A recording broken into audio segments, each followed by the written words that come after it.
ونعوذ بالله من شرور أنفسنا ومن سيئات أعمالنا من يهده الله فلا مضل له ومن يضلل فلا هادي له أشهد أن لا إله إلا الله وحده لا شريك له وأشهد أن محمدا عبده ورسوله صلوات الله وسلامه عليه وعلى آله وصحبه ومن تبعهم بإحسان إلى يوم الدين يا أيها الذين آمنوا اتقوا الله حق تقاته ولا تموتن إلا وأنتم مسلمون يا أيها الذين آمنوا اتقوا الله وقولوا قولا سديدا يصلح لكم أعمالكم ويغفر لكم ذنوبكم ومن يطع الله ورسوله فقد فاز فوزا عظيما أما بعد فإن أصدق الحديث كتاب الله وخير الهدي هدي محمد صلى الله عليه وسلم وشر الأمور محدثاتها فإن كل محدثة بدعة وكل بدعة ضلالة وكل ضلالة في النار اللهم لا علم لنا إلا ما علمتنا إنك أنت العليم الحكيم اللهم ارزقنا علما نافعا ورزقا طيبا وعملا متقبلا اللهم علمنا ما ينفعنا وزدنا علما رب اشرح لي صدري ويسر لي أمري واحلل عقدة من لساني يفقهوا قولي ربي زدنا علما وارزقنا فهما Ikhwani wa akhwati fillah rahimani wa rahimakumullah jami'an. Alhamdulillah, kita memuji dan bersyukur kepada Allah Subhanahu wa taala atas segala limpahan taufik serta inayah yang Allah Subhanahu wa taala berikan kepada kita semua. Yang dimana di hari-hari kita banyak ditolong oleh Allah Subhanahu wa taala, diberi kesempatan oleh Allah Subhanahu wa taala untuk kita senantiasa bisa menjalankan ketaatan kepada Allah Subhanahu wa taala. Dan di kesempatan yang berbarokah ini kita kembali ditolong oleh Allah Subhanahu wa taala untuk kita bisa berkumpul bermajelis ilmu. Untuk kita bisa duduk saling mendengarkan nasihat dari apa yang Allah Subhanahu wa taala turunkan kepada kita semua. Begitu pula dari Rasulullah sallallahu alaihi wasallam beserta perjalanan para ulama yang telah mendahului kita di dalam yang namanya kebaikan ini. Ikhwani wa akhwati fillah rahimani wa rahimakumullah jami'an. Menuntut ilmu adalah merupakan sebuah ibadah yang besar. Adalah merupakan sebuah ibadah yang akan mengenalkan kita kepada Rabb kita. Menuntut ilmu adalah merupakan sebuah ibadah yang dengan kita berusaha untuk mencarinya, kita bisa beribadah kepada Allah Subhanahu wa taala dengan benar. Dan kita bisa menjadi seorang hamba Allah Subhanahu wa taala yang senantiasa bisa menjalankan perintah-perintah Allah Subhanahu wa taala dan menjauhi larangan-larangan Allah Subhanahu wa taala. Oleh karenanya, karena menuntut ilmu ini adalah merupakan sebab kita menjadi seorang hamba Allah Subhanahu wa taala yang benar. Syaitan enggak pernah ridho dan senantiasa terus-menerus berusaha untuk menggagalkan perjalanan kita di dalam perjalanan ilmu ini. Bahkan syaitan terus-menerus mengganggu perjalanan seorang di dalam perjalanan ini. Seorang berusaha untuk digagalkan. Terkadang seseorang itu dijadikan oleh syaitan menghabiskan waktunya di dalam perjalanan ilmu dengan sia-sia. Bahkan terkadang syaitan mengganggu perjalanan ilmu seseorang dengan hal-hal yang seharusnya seseorang itu tidak terjatuh di dalam hal tersebut. Dan itulah permusuhan yang senantiasa harus kita sadari, ikhwan. Permusuhan yang harus senantiasa kita pahami bahwasanya permusuhan kita dengan syaitan bukan hanya sekedar cerita. Akan tetapi permusuhan ini adalah merupakan aduun mubin, permusuhan yang sangat nyata. Yang Allah Subhanahu wa taala telah kabarkan kepada kita. Yang sepantasnya bagi kita untuk senantiasa kita meminta perlindungan. Yang sepantasnya bagi kita untuk senantiasa kita meminta taufik kepada Allah Subhanahu wa taala agar kita selamat dari musuh yang selama ini menyerang kita, musuh yang selama ini berusaha untuk menggagalkan kita. Oleh karenanya, Di kesempatan yang berbarokah ini kembali kita akan membahas tentang bagaimana seorang penuntut ilmu itu bisa kuat di dalam perjalanan ilmunya, yaitu dengan kita membaca sirahnya para ulama terdahulu. Bagaimana mereka bisa sukses di dalam perjalanan ilmu tersebut, supaya kita bisa mencontoh, supaya kita bisa menjadikan mereka suri tauladan, supaya kisah-kisah mereka ada di hadapan kita, seakan-akan kita melihat perjuangan ilmu mereka dan kita melihat bagaimana susahnya mereka di dalam perjalanan ilmu. Akan tetapi dengan hal itu semua mereka dimuliakan oleh Allah Subhanahu wa taala dan mereka adalah orang-orang yang senantiasa diangkat derajatnya oleh Allah Subhanahu wa taala. Termasuk di antara yang disebutkan oleh beliau, akan tetapi kita enggak ambil begitu banyak, yaitu ketika beliau menyebutkan ikhtiyarul awqat al-munasabati li talabil ilmi. Sepantasnya bagi seorang penuntut ilmu itu milih waktu yang pas. Sepantasnya bagi seorang penuntut ilmu itu memilih waktu yang pas untuk menuntut ilmu. Dan ini ikhwani wa akhwati fillah rahimani wa rahimakumullah jami'an, termasuk di antara hal yang harus betul-betul kita perhatikan di dalam perjalanan menuntut ilmu. Karena setiap orang, setiap manusia terkadang datang semangatnya itu di satu waktu dan tidak datang di waktu yang lain. Seorang penuntut ilmu itu harus tahu tentang dirinya sendiri. Kapan dia dimudahkan oleh Allah Subhanahu wa taala untuk menghafal. Dan kapan seseorang itu dimudahkan untuk merojaah. Kapan seseorang itu dimudahkan untuk membaca. Nah, di dalam kehidupan kita mungkin kita waktunya sangat sedikit kalau mau kita bicara bahwasanya waktu kita itu sedikit. Karena mungkin kita dihabiskan waktunya untuk bekerja.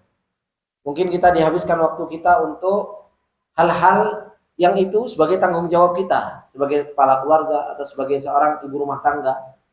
Akan tetapi ikhwani wa akhwati fillah rahimani wa rahimakumullah jami'an, sepantasnya bagi seorang penuntut ilmu yang dia betul-betul berjalan di dalam perjalanan ilmu. Untuk apa? Untuk senantiasa dia menyempatkan waktunya membaca, menyempatkan waktunya untuk menghafal, dan menyempatkan waktunya untuk murojaah. Dan ini yang disampaikan oleh beliau, ikhtiyarul awqat al-munasabah li talabil ilmi. Dan para ulama, mereka punya waktu yang berbeda-beda, sehingga itu tidak menjadi sebuah patokan bagi seseorang.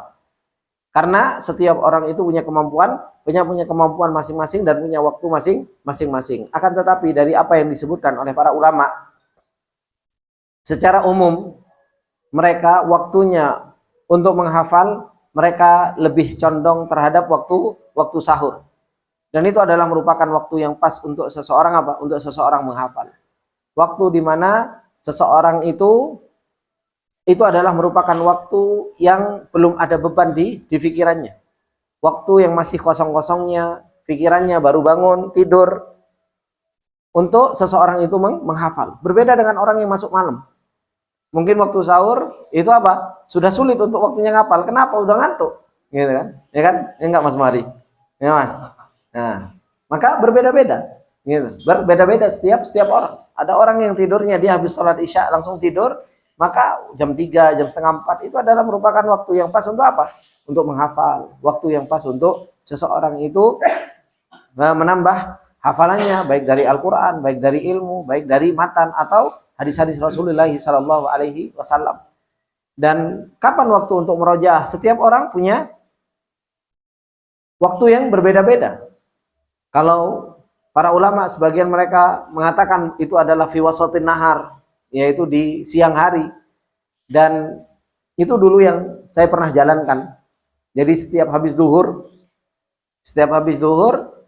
saya dulu sejak dari Jamilur Rahman terbiasa untuk apa? Untuk merojaah. Karena itu adalah merupakan waktu yang paling pas bagi saya untuk waktu merojaah. Baik itu merojaah Al-Quran, baik itu merojaah hadis atau merojaah hafalan-hafalan yang lainnya. Belum lagi waktu untuk membaca. Waktu untuk merojaah apa yang selama ini kita baca. sempatkan untuk kita senantiasa menuntut ilmu. Meskipun kesempatan itu adalah hanya kesempatan 10 menit, 20 menit, ya kan? Mungkin hanya sekedar paling lamanya 30 menit, maka ada satu kitab atau satu hal yang harus kita hafal, yang kita baca. Yang semoga Allah Subhanahu wa taala senantiasa menolong kita di dalam perjalanan ilmu tersebut, ikhwan. Nah, kemudian ikhwani wa akhwati fillah rahimani wa rahimakumullah, kita akan baca yaitu pembahasan yang ke-44. Kita harus tahu bagaimana perjalanan para ulama. Kata beliau, ma'rifatu kaifa sabri salafi ala dhulli wal muhanati li ajli talabil ilmi. Orang itu harus tahu bagaimana perjuangan para salafus soleh ketika mereka harus bersabar. Di dalam apa?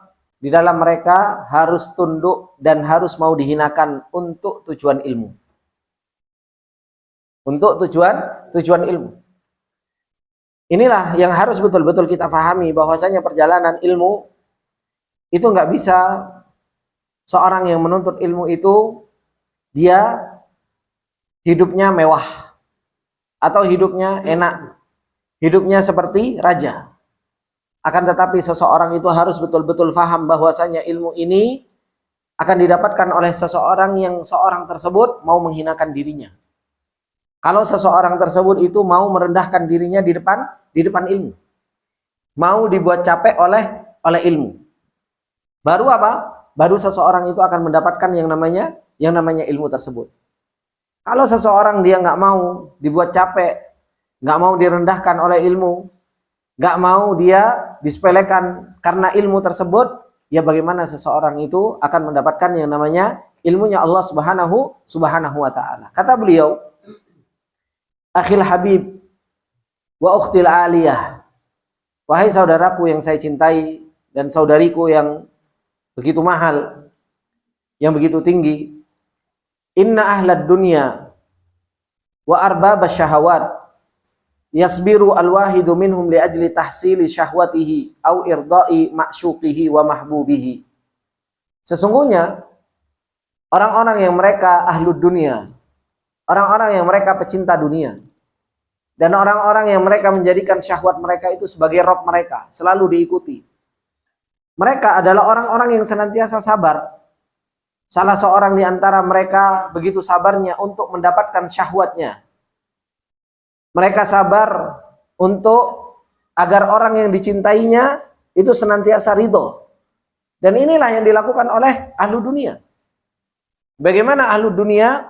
Mereka begitu sabarnya, mereka begitu luar biasa mau dihinakan ketika mereka ingin mendapatkan dunia.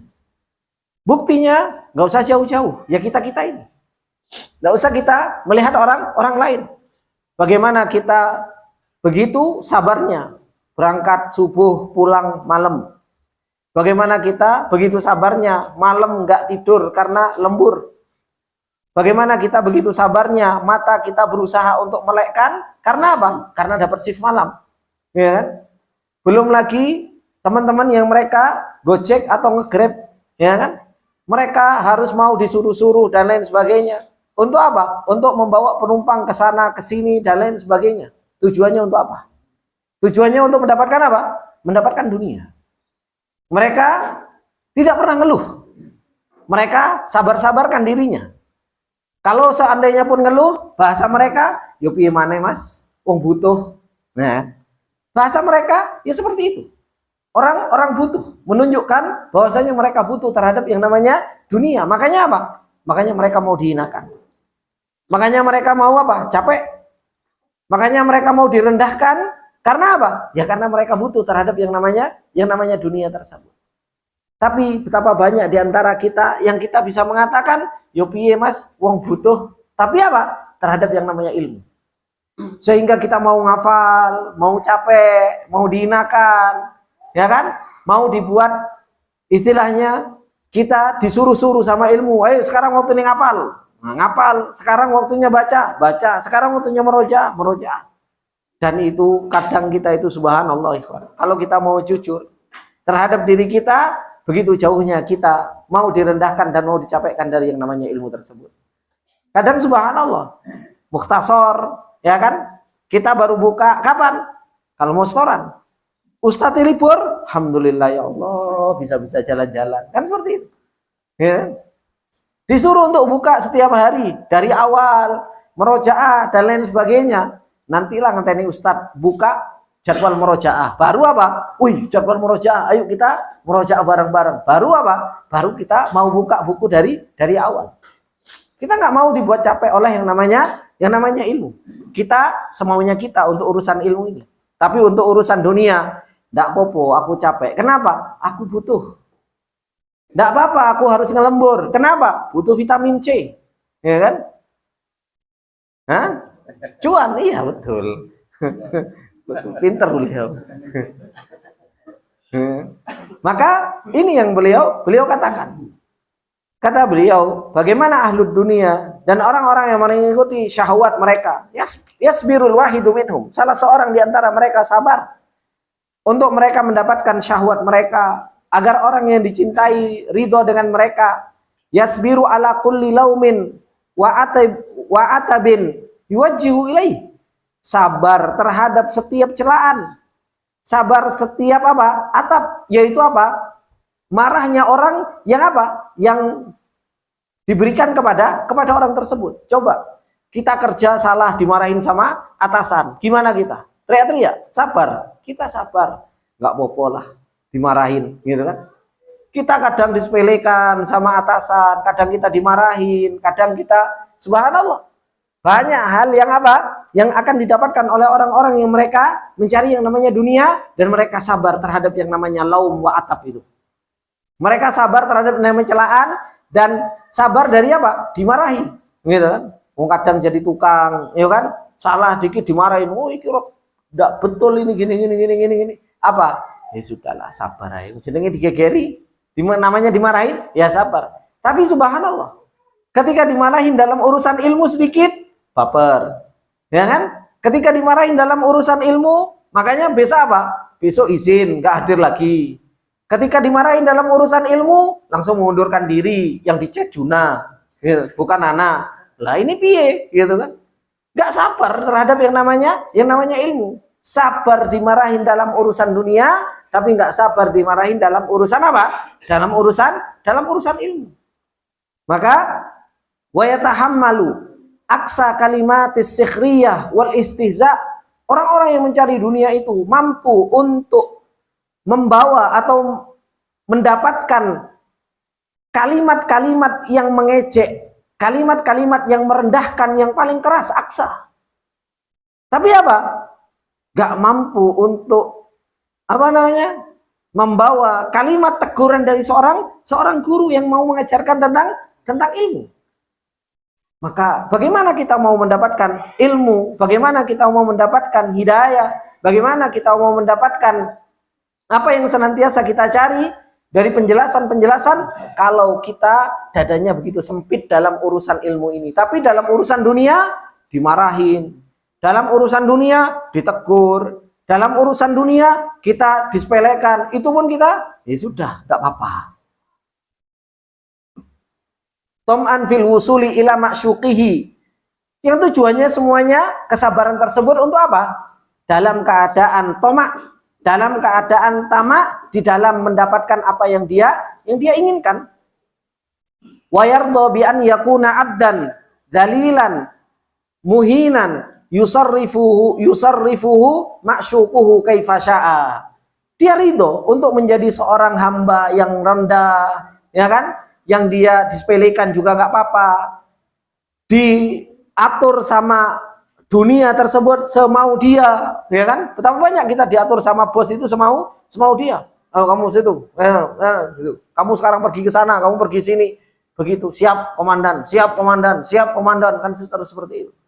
Kadang kita ditugaskan kemana, disuruh pergi. Bahkan apa? Bikinkan saya kopi. Kalau yang nyuruh bikinkan kopi, bosnya siap. Nah, ya kan? Begitu cepatnya seseorang itu untuk apa? Untuk mengatakan siap ketika apa? Ketika atasan yang punya fulus yang apa? Yang berbicara. Gitu. Wa yalhu bihi kaifa ma'arad. Dan bagaimana dunia tersebut, bermain-main dengannya sebagaimana yang dia inginkan. Orang ahlu dunia begitu sabarnya dengan hal-hal yang seperti ini. Tapi seberapa besar sabar kita terhadap yang namanya ilmu? Dengan kita direndahkan oleh ilmu, dengan kita direndahkan dengan yang namanya apa? Dengan yang namanya perjalanan ilmu ini. Kata beliau, wala in kana hadza huwa halu ahli syahawat wa usyaqis suwaril muharramah. Kalau keadaannya seperti ini, ahlu syahawat dan pencinta gambaran-gambaran yang haram, fa inna hunaka usyaqan min nau'in akhar. Maka di sana ada orang-orang yang mereka betul-betul cinta terhadap jenis yang lain, ala wahum usyaqul ilm. Yaitu apa? Mereka pecinta ilmu. Mereka orang-orang yang mau direndahkan oleh ilmu. Mereka adalah orang-orang yang mau capek karena ilmu. Alladzina yasbiruna fi sabili talabil ilmi syar'i, yang mereka sabar di dalam perjalanan menuntut ilmu syar'i, wa tahsilihi, dan untuk mendapatkan ilmu syar'i, ala kulli dhullin, di setiap kerendahannya, wa masyaqqatin, dan beratnya, wa muhanatin, dan kerendahannya, li'annahum aikonu, karena apa? Karena mereka yakin anna dhulla fi sabili tahsilil ilmi syar'i huwal izzul hakiki. Karena sesungguhnya kerendahan di dalam perjalanan ilmu syar'i itu adalah merupakan kemuliaan yang hakiki. Kemuliaan yang hakiki. Orang yang menuntut ilmu dan mau direndahkan itu adalah orang yang apa? Orang yang mulia secara hakikat. Wali annahum alimu, karena mereka mengetahui anna ihtimalal muhanati li ajlihi huwa syarafu, karena membawa capek, membawa beban, membawa beratnya untuk tujuan ilmu itu adalah merupakan syaraf. Itu adalah merupakan sebuah apa? Sebuah kemuliaan. Itu adalah sebuah apa? Sebuah kebanggaan. Ketika kita harus capek datang setoran, menghafal, bawa kitab, ya kan? Itu adalah merupakan apa? Itu adalah merupakan sebuah kemuliaan harusnya. Ketika kita di jalan mungkin harus merojaah, ketika kita di jalan mungkin harus buka kitab, ya kan? Mungkin dilihat apa? Dilihat aneh. Coba kalau sampai naik kereta semua di jalan, ya kan? Sambil merojaah, sambil apa? Sambil merojaah Al-Qur'an atau sambil ini, dilihatnya apa? Oh, ini kok rada aneh wong, kan seperti itu. Karena apa? Karena sedikitnya orang-orang yang punya ihtimam terhadap ilmu. Karena sedikitnya orang yang mau dicapekkan oleh ilmu. Begitu pula mungkin ketika kita di kantor, ketika kita di pekerjaan, antara mungkin istirahat, kemudian kita buka kitab, kita buka apa? Buka Al-Qur'an, menjadi apa? Menjadi sesuatu yang aneh, kecuali Ramadan. Kalau Ramadan nggak aneh, kenapa? KP kayak gitu, gitu kan? Betul nggak, Mas? Iya. Ketika di bulan Ramadan, Masya Allah, orang-orang di kereta bawanya Al-Quran. Orang-orang di kereta mereka memanfaatkan untuk yang baik-baik. Di bis, Masya Allah. Di jalan, untuk yang manfaat-manfaat. Tapi giliran di luar bulan Ramadan, sedikit orang yang mau melakukan hal tersebut. Kata beliau, li'annahum alimu anna ihtimalal muhanati li ajlihi huwa syaraful ladzi la ya'diluhu syarafun abadan.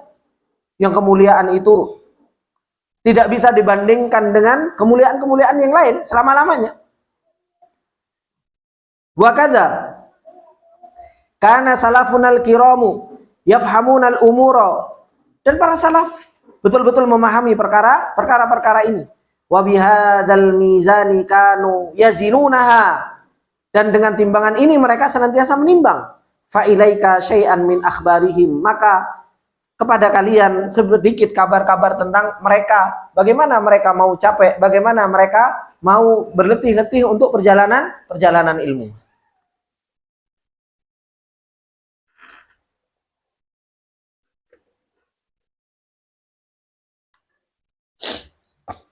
Qala Ibnu Abbas radhiyallahu taala anhuma, Abdullah Ibnu Abbas radhiyallahu taala anhuma, beliau bercerita, lamma qubida Rasulullah sallallahu alaihi wasallam wa ana syabun. Tatkala Rasulullah sallallahu alaihi wasallam itu dicabut nyawanya, wa ana syabun, dan ketika itu Abdullah bin Abbas itu masih muda. Masih muda. Qultu li syabin minal ansor. Maka aku katakan kepada pemuda-pemuda Ansor ketika itu, halumma fal nas'ala ashabar rasuli alaihi salatu wassalam wal nata'allama minhum. Ayo diajak oleh Abdullah ibnu Abbas, pemuda-pemuda Ansor ketika itu, ayo kita bertanya kepada sahabat-sahabat Rasul alaihi salatu wassalam dan kita belajar darinya. Fa innahum al-yauma katsir, karena sesungguhnya mereka pada hari ini masih banyak para sahabat. Mereka masih banyak. Faqala li, maka ada orang yang mengatakan kepada Abdullah ibnu Abbas, ya ajaban laka ya ibnu Abbas. Begitu mengherankannya dirimu wahai Abdullah ibnu Abbas. Kata beliau, ataron nasa yahtajuna ilaika. Bukankah engkau melihat manusia itu mereka membutuhkan kepadamu?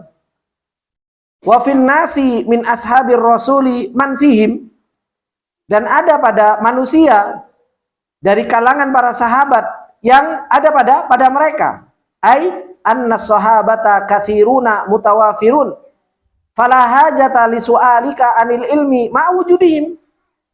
Kata ini pemuda Ansor ini mengatakan kepada Abdullah bin Abbas, wong sahabat sih banyak, ngapain tanya?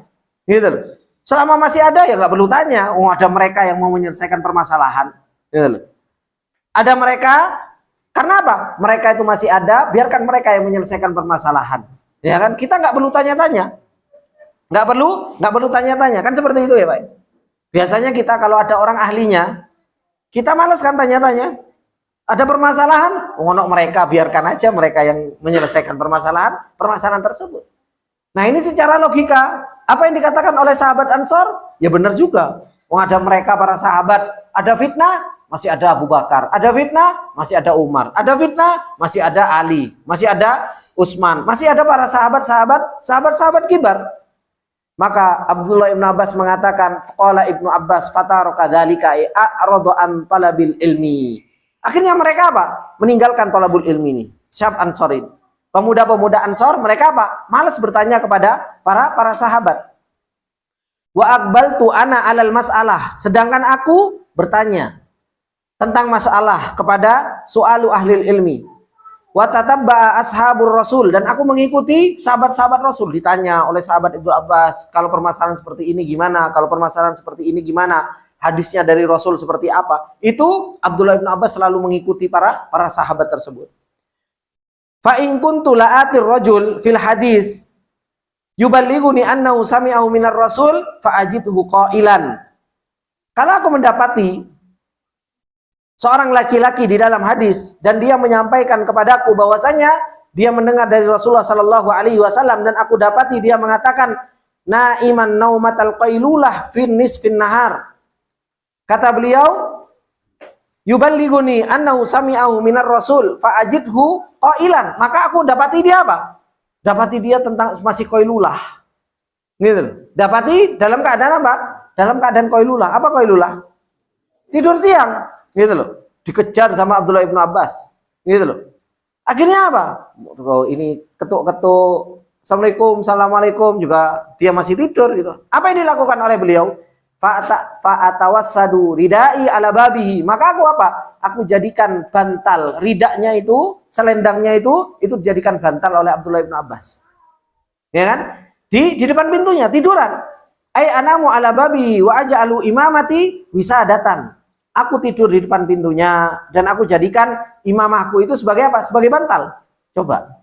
Ini sekelas Abdullah ibn Abbas. Gitu. Sekelas Abdullah ibn Abbas mau menuntut ilmu, gimana? Datang ke rumah gurunya yang mendengar bahwasanya beliau mendengar dari hadis dari Rasulullah Shallallahu Alaihi Wasallam, ternyata qailulah, masih tidur. Apa yang dilakukan oleh Abdullah bin Abbas? Ya udah tidur-tiduran nunggu gurunya, ya kan? Tidur-tiduran di depannya. Enak kalau disomongin tidur-tiduran di saung. Ngurepin kipas, kesirep. Gitu. Coba kalau kayak Abdullah bin Abbas, di kota Mekah, panasnya seperti apa? Ya kan? Kemudian mending kalau seumpamanya bawahnya itu istilahnya apa? Aspal atau apa. Ini turap gitu loh. Itu turap. Tapi apa? Dengan seperti itu Abdullah bin Abbas mau capek. Abdullah ibn Abbas itu mau apa? Mau capek, nggak apa-apa. Saya datangi ahli ilmu tersebut, tidur di depan rumahnya nunggu. Gitu. Kata beliau, fatas farihu ala wajhi turab hatta yakhruja. Angin itu meniupkan terhadap wajahku, ya kan? Turab, debu. Sampai apa? Sampai keluar. Aimin banzilatin lis salati aw liqada'i hajah. Sampai beliau ini, gurunya ini keluar untuk sholat atau untuk menunaikan hajatnya. Faidah kharaja waro'ani, ketika beliau keluar dan melihat Abdullah ibn Abbas itu tidur-tiduran, faqala ya ibna ammir rasul ma ja'a bika, wahai anak paman rasul, apa yang membuatmu datang kepadaku? Maka apa? Hala arsaltu ilayya fa'atika fa'aqulu la, kenapa engkau enggak menyuruh orang sehingga aku datang kepadamu? Maka Abdullah ibn Abbas mengatakan apa? Enggak usah. Ana ahakku an atika, aku lebih berhak untuk datang kepadamu. Ballagani haditha angka, telah sampai kepadaku hadithu angka, yaitu hadis darimu. Annaka tuhadithuhu, bahwasanya engkau menyampaikan hadis tersebut anir rasul, dari rasul. Fa ahbabtu an asma'uhu minka, maka aku lebih suka kalau aku mendengarnya langsung darimu. Gitu kan? Apa yang dikatakan? Qala Ibnu Abbas, fakana rajul aidha kasyabab al-ansar alladhi aradtu alaihi talabal ilmi.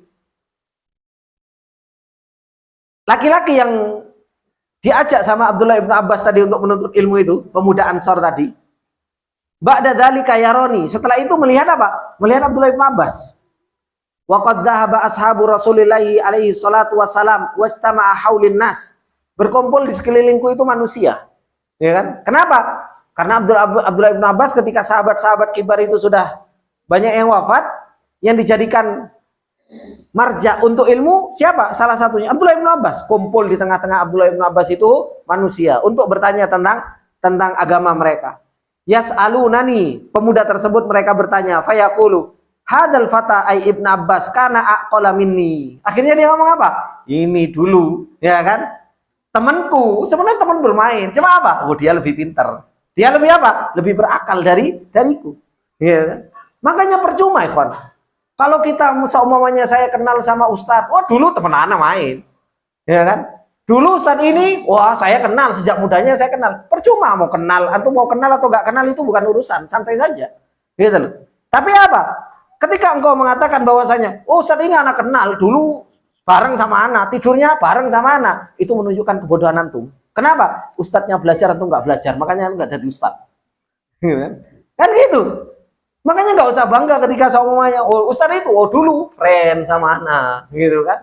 Friend dulu temenan, jalan bareng, gitu kan? Dulu sohiban, gitu kan? Cuma apa? Dia jadi ustadz, anak nggak jadi ustadz. Loh selama ini berarti ente nggak belajar, dia belajar. Kan seperti itu. Ini yang terjadi pada Abdullah ibn Abbas. Gitu. Ketika Abdullah ibn Abbas dulu ngajak teman-temannya, ya kan? Makanya kemarin ada yang cerita, itu dulu teman anak Ustadz ngajar, gitu kan? Siapa Pak? Ustadz siapa Pak? Yang ngajar di BTI kan ada itu kan? Dulu bareng saat kita belajarnya bareng. Cuma apa? Beliau sekarang jadi Ustadz, aku belum jadi Ustadz, gitu kan? Berarti apa? Ya berarti dia belajar, kita nggak belajar kan seperti itu. Nah, dan banyak sering kita dengar hal yang seperti itu, gitu. Kadang kita ketemu sama teman kita yang dia sudah apa? Sudah ngisi kajian, dia sudah hafal sekian hadis, dia sudah tahu bahwasanya ini Al-Quran sudah dihafal dan lain sebagainya, sudah bisa baca kitab. Perbedaannya berarti apa? Dia semangat, aku males. Kan seperti itu. Dan ini yang dilakukan oleh siapa? Oleh temannya Abdullah ibn Abbas. Ketika ngelihat Abdullah ibn Abbas itu kok sudah di sampingnya itu sudah banyak orang, sudah mulai ngajar, maka ketika itu dia mengatakan hadal fata, ini Abdullah ibn Abbas ini sohib ana, tapi apa? Karena aqala minni, beliau itu karena aqala minni, dia adalah orang yang jauh lebih berakal dariku. Kenapa? Ya seperti itulah. Ketika diajak untuk menuntut ilmu, malah justru males-malesan, nggak mau capek dalam perjalanan ilmu, nggak mau apa? Nggak mau menghinakan dirinya. Ini Abdullah ibn Abbas, bagaimana beliau menghinakan dirinya untuk ilmu. Datang tidur, ya kan?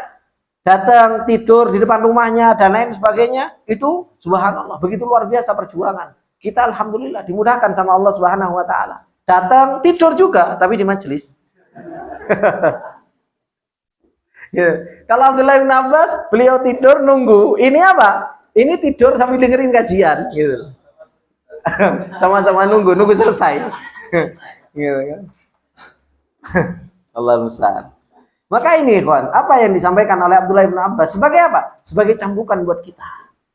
Bagaimana seorang penuntut ilmu itu harus capek, seorang penuntut ilmu itu harus mau direndahkan. Seorang penuntut ilmu itu harus mau mengambil sebab untuk dia mendapatkan apa? Mendapatkan ilmu.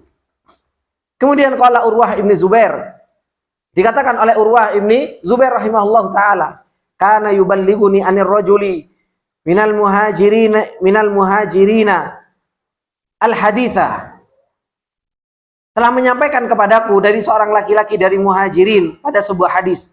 Fa'atihi fa'ajiduhu qad qala, maka aku mendatanginya, ya kan? Kemudian ternyata orang tersebut apa? Dia lagi tidur qailulah. Fa'ajlisu ala babi, maka aku duduk di depan pintunya. Fasa'alahu anhu idza kharaja, kemudian aku bertanya tentangnya ketika apa? Tentang hadis tersebut ketika apa? Ketika dia keluar min baiti, ditunggu. Ulama itu betul-betul ditunggu. Dan itu apa? Yuraqibu syekh, ya kan? Jadi apa? Nunggu syekhnya keluar kalau mau bertanya apa? Kalau mau bertanya tentang permasalahan. Dan ini sudah jarang. Hal-hal yang seperti ini. Justru malah apa? Gimana wong Abdullah bin Abbas ketika datang ke gurunya itu mengatakan ana ahakku an atika, ana lebih berhak untuk datang kepadamu, dan beliau mengatakan al ilmu yu'ta wala ya'ti. Ilmu itu didatangi, bukan apa? Bukan mendatangi. Sekarang enggak, ana punya fulus. Ayo Ustaz, mau enggak tak gaji? Berapa? Ayo datang sini. Gitu. Ya kan? Tolong leskan anak saya. Gitu. Tolong leskan anak saya. Ustaznya kon teko. Gitu. Ustaznya disuruh datang. Gurunya yang disuruh datang. Kok betapa banyak ini yang seperti ini. Gurunya disuruh datang untuk apa? Untuk ngelesi anaknya dengan alasan privat, dengan alasan lebih fokus, dengan alasan bukan itu alasannya. Ilmu ini hibatun minallah. Ilmu ini butuh ilmu yang nafi. Perjalanannya harus apa? Harus difahami. Kalau cuma sekedar mendapat ilmu teori banyak, ya monggo silahkan. Diambil hal yang seperti itu. Tapi apa? Itu bukan perjalanan untuk mendapatkan ilmu yang bermanfaat. Guru ini kon ngajari, merifat dan lain sebagainya. Diajari, anak suruh jalan datang ke rumah gurunya. Gitu. Dulu kita gimana? Masih kecil, ngaji aja suruh datang kita. Gitu loh. Kita itu datang ke musola, ya kan? Ngaji, diajari sama guru kita, nangis, digepuk, ya kan? Dipukul kita sama guru kita, nangis, pulang, laporan, dijewer lagi sama orang tua. Kalau enggak dicetol itu paha itu, gitu kan?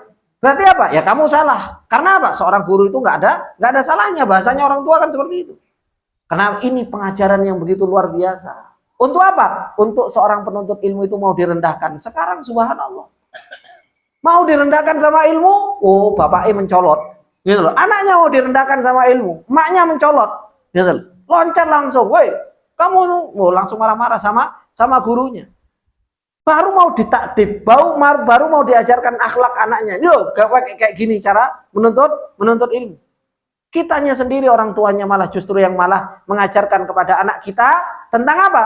Tentang anak yang nggak mau direndahkan oleh ilmu. Gitu loh. Kadang kita orang tua sendiri yang apa? Yang nggak terima.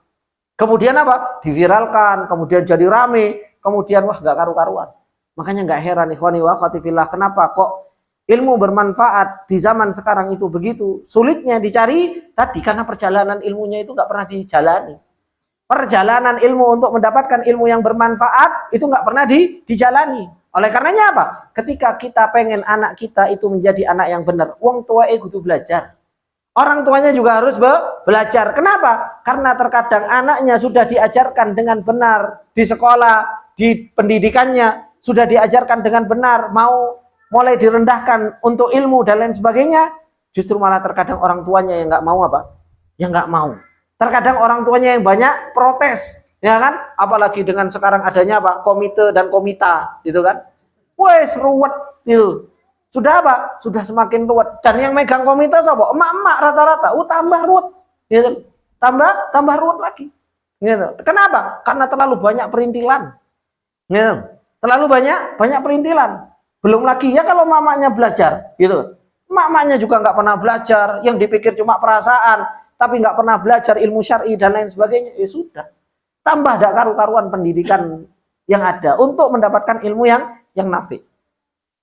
Kemudian qala Syafi'i, Imam Syafi'i rahimahullahu taala mengatakan apa? La yatlubu ahadun hadzal ilma bil kibri wa izzin nafsi fayufliha.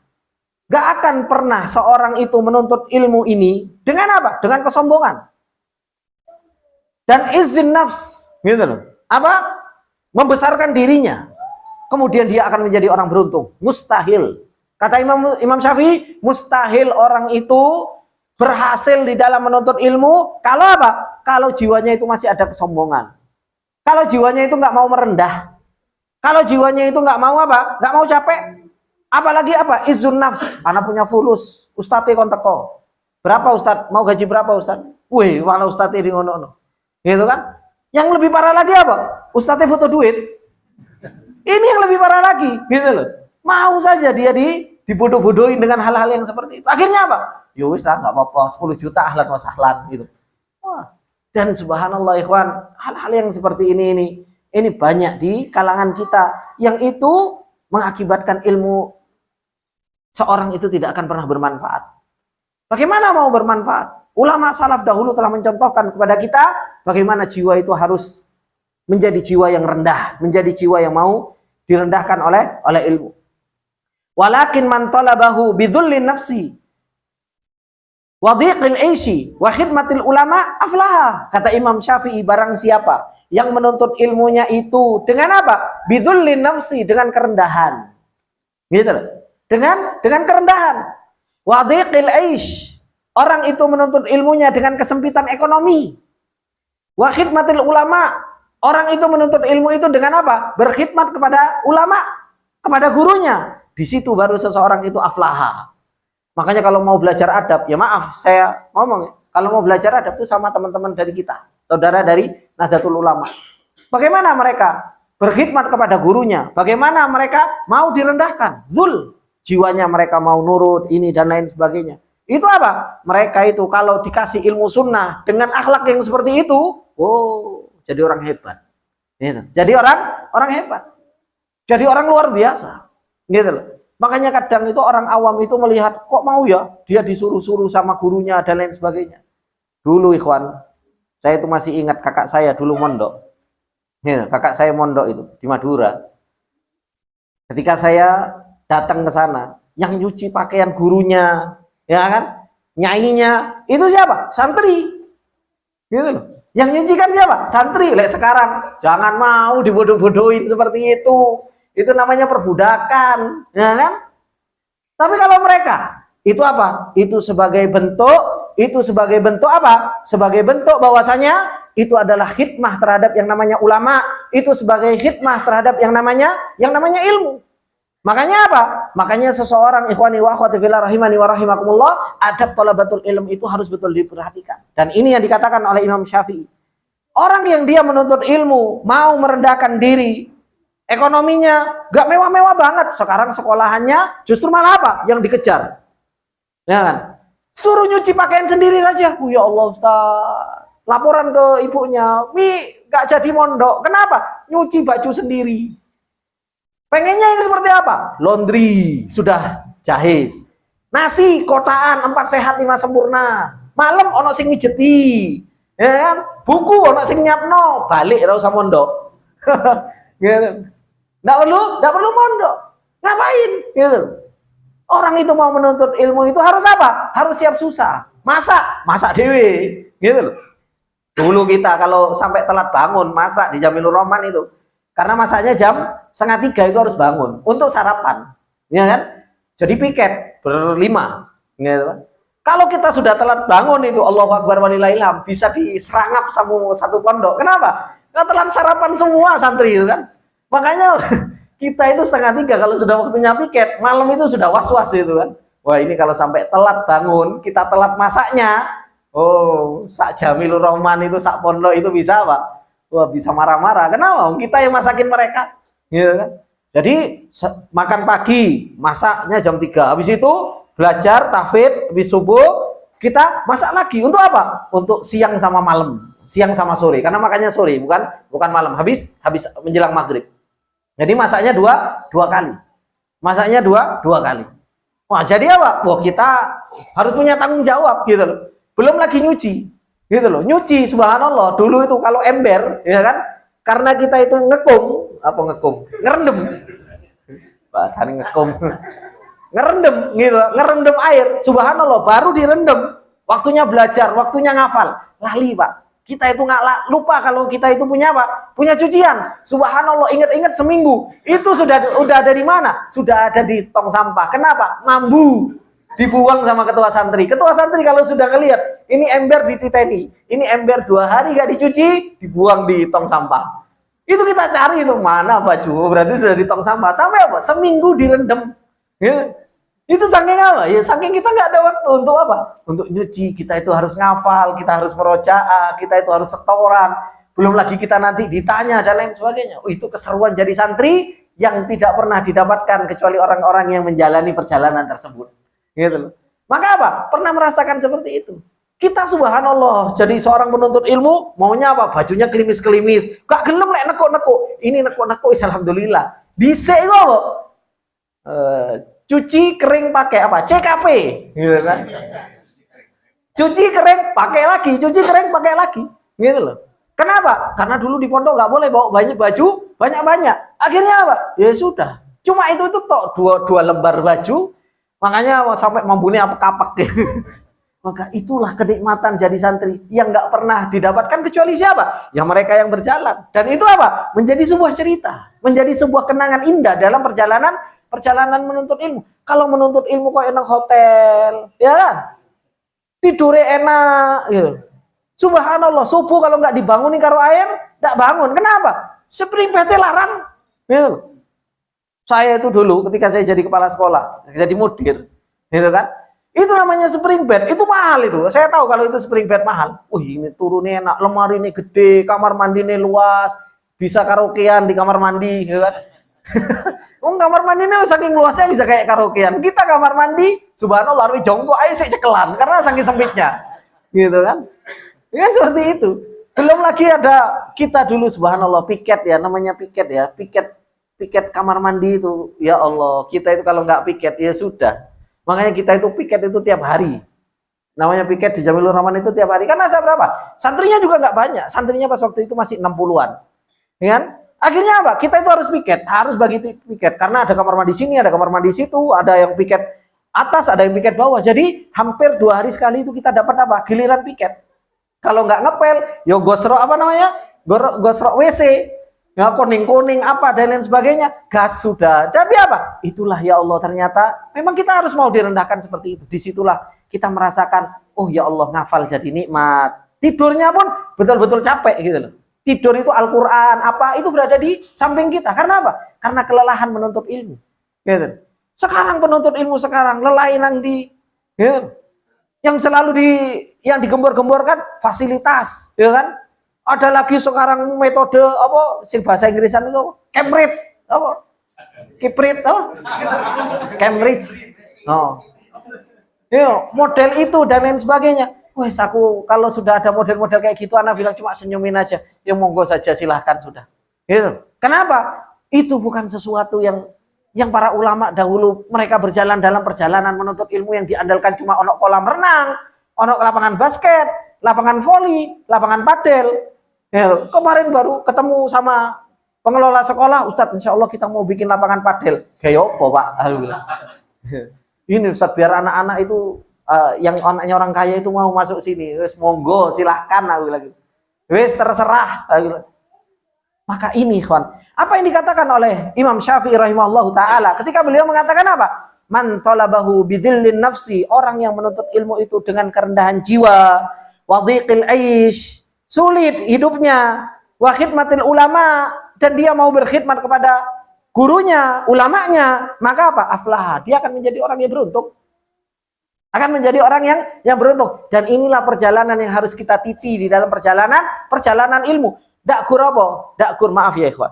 Kita itu kan sekarang melihat ilmu itu cuma maklumat. Kita itu melihat ilmu itu teori, ya kan? Saya menuntut ilmu. Ya sudah, saya datang, kemudian saya setoran, saya pulang. Saya datang, saya setoran, saya pulang. Saya datang, saya setoran, saya pulang. Dikira itu adalah merupakan sebuah perjalanan. Dikira itu perjalanan, sudah itu perjalanan menuntut ilmu. Enggak, ikhwan. Orang perjalanan menuntut ilmu itu harus punya apa? Punya al-unsu, punya kehidupan sama gurunya. Orang yang namanya menuntut ilmu itu punya kehidupan dengan capeknya perjalanan itu. Kalau merasakan itu, baru apa? Baru seseorang itu akan merasakan ilmu. Kalau cuma benerin ini, seperti yang saya sampaikan, kalau cuma benerin ini toh, ya monggo silakan. Bisa belajar di sini, bisa belajar di tempat lain. Bahkan di tempat lain, mungkin lebih apa? Lebih enak. Kenapa? Gurunya nggak segalak saya. Ya kan? Gurunya mungkin lebih slow daripada anak. Kalau anak mungkin harus marah-marah terus dan lain sebagainya. Tapi apa? Tapi yang berusaha kita benarkan itu bukan hanya ini. Tapi apa? Nih loh, kalian belajar itu harus seperti ini. Peka lingkungan. Gitu loh, peka terhadap lingkungan, peka terhadap perjalanan menuntut ilmu itu kita harus peka. Gitu. Makanya kalau kita nggak pernah berusaha untuk memahami perjalanan menuntut ilmu, yang dipikir cuma setoran, habis itu pulang, setoran, pulang, setoran, pulang, setoran, pulang. Sekarang disetor, besok wis lupa. Gitu. Hari ini disetor, 2 hari, 3 hari sudah lupa. Gitu. Tapi apa? Tapi yang kita harapkan itu ilmu yang nafi, dikasih sama Allah Subhanahu wa taala. Kita mau berjuang, kita mau direndahkan, kita mau capek, ya kan? Inilah yang harus betul-betul kita perjuangkan di dalam perjalanan ilmu. Kemudian kata beliau Imam Syafi'i, la yudrakul ilmu illa bisabri ala dhulli. Tidak akan pernah didapatkan ilmu ini kecuali sabar di dalam kehinaan. Sabar di dalam apa? Di dalam kehinaan. Sabar di dalam kerendahan. Ai fi sabili tahsilihi, di dalam apa? Di dalam mendapatkan ilmu tersebut. Di dalam mendapatkan ilmu tersebut. Wa hadza Abdullah ibni Farrukh Al-Qarwani rahimahullahu taala. Kata beliau, rahiltu ilal Kufah. Aku berjalan menuju ke Kufah.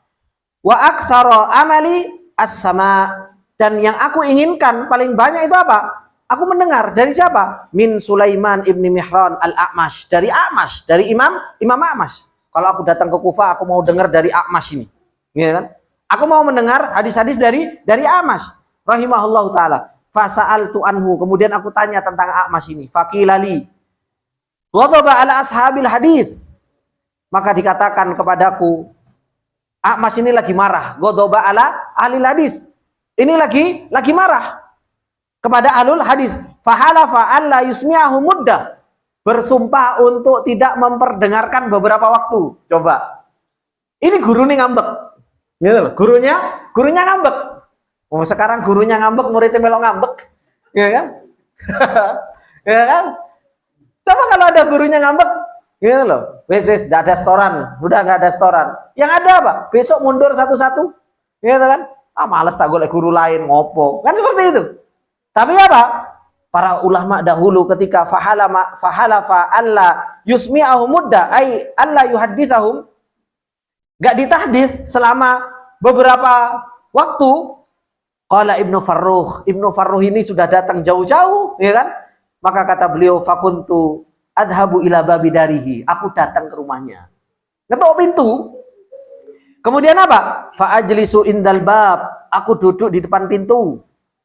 La'alli asilu ilaihi, siapa tahu aku bisa ketemu sama A'mash. Gitu loh. Falam aqdir ala dalika, ternyata apa? Aku enggak ketemu. Fa baina ana jalisun data yaumin inda babi, tatkala aku duduk di rumahnya pada suatu waktu, wa ana atafakkaru fi ghurbati wa ma hurmatihi min sima'il ilmi, maka aku mikir, ya Allah, wis aku atuh-atuh gitu kan, terus sampai sekarang juga belum mendengar ilmu sama sekali, kata Farrukh ini. Id futihatil bab, maka pintu itu dibuka. Id fatahat al baba jariyatun wa kharajat, maka pembantunya itu apa? Buka pintu dan keluar. Falamma ra'atni qalat li. Tatkala melihatku, maka pembantu tersebut mengatakan apa? Ma baluka ala babina. Kenapa engkau kok berada di depan pintuku? Ya, di depan pintu kita. Fa akhbartuha al khobar. Maka aku kabarkanlah kabar-kabar tersebut. Aku ini datang dari jauh. Ya kan? Untuk pengen dengar hadis dari A'mash. Fasa'alatni an baladi fa akhbartuha. Dia tanya, aku berasal dari mana dan aku kabarkan. Fa idza hiya jariyatun kanat lana wa hiya saghiratun tsumma ba'naha. Maka ternyata dia itu adalah merupakan apa? Jariyah, budak. Budaknya siapa? Budaknya Farruh. Ini ternyata budaknya Farruh dijual, dulu dia kecil dijual sama Farruh, ternyata apa? Ternyata sekarang ada pada A'mash. Gitu loh, budak ini. Fasarat al-jariyah fadakhalat ala maulaha A'mash. Akhirnya karena dia tahu ini mantan tuannya, gitu kan? Akhirnya apa? Dia masuk ke tuannya A'mash. Wa akhbarathu khabari, dan mengabarkan kabar tentangku. Wa syafa'at li indahu, dan akhirnya apa? Budaknya yang memberikan apa? Budaknya yang memberikan syafaat kepada A'mash. Budak ini yang memberikan syafaat kepada A'mash. Fa askanani al-A'mash baitan, hingga akhirnya A'mash mau memberikan kepadaku apa? Rumah sebagai tempat tinggal sementara.